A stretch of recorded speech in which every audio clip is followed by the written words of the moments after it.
Dharashiv Tuljapur drugs तस्करी प्रकरणात आज कोर्टामध्ये दोषारोप पत्र दाखल करण्याची शक्यता आहे।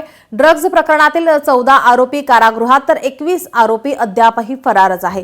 तुळजापूर ड्रग्ज तस्करी प्रकरणात तब्बल 2 महिन्यानंतर आज कोर्टात आरोपपत्र दाखल करण्याची शक्यता आहे। ड्रग्ज प्रकरणात एकूण 35 आरोपी निष्पन्न झाले असून यातील 14 आरोपींना गजाआड करण्यात पोलिसांना यश आले, तर पोलिसांनी 21 संशयित आरोपी केलेल्यांपैकी 21 आरोपी अद्यापही फरार आहेत। गुन्हा दाखल झाल्यानंतर 60 दिवसांच्या आत आरोपपत्र दाखल करणे बंधनकारक आहे। आज 60 दिवस पूर्ण होत आहेत। न्यायालयात आरोपपत्र दाखल करण्याची शक्यता आहे।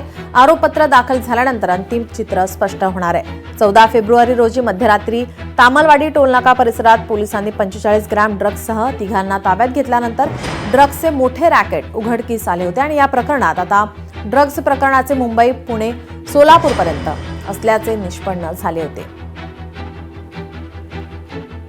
आपले प्रतिनिधी सचिन बडे आपल्यासोबत फोन लाईन वरून जोडलेत। सचिन, काय अधिकची माहिती? आपण पाहताय जे सर्वाधिक जास्त ड्रग्ज प्रकरणाची चर्चा झालेली आहे, हे प्रकरण पुणे, मुंबई, सोलापूर या ठिकाणी असल्याचं निष्पन्न झालेलं आहे। आणि महत्त्वाचं म्हणजे तुळजापूर ड्रग्ज तस्करी प्रकरणात आज न्यायालयामध्ये दोषारोपपत्र दाखल करण्याची शक्यता आहे।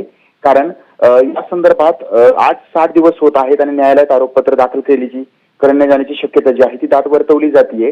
कारण यामध्ये एकूण 35 आरोपी निष्पन्न झालेले असून यापैकी 14 जणांना गजाआड करण्यात पोलिसांना यश मिळालेलं आहे।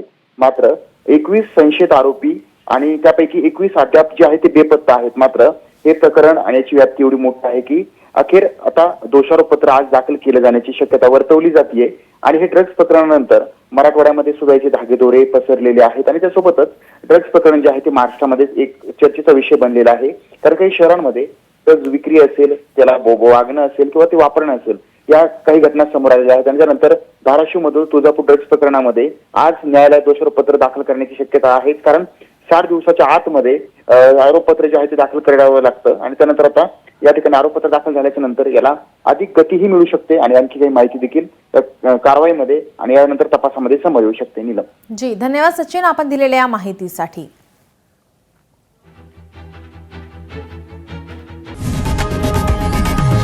लोकशाही मराठी ऐका, पहा, जागरूक रहा।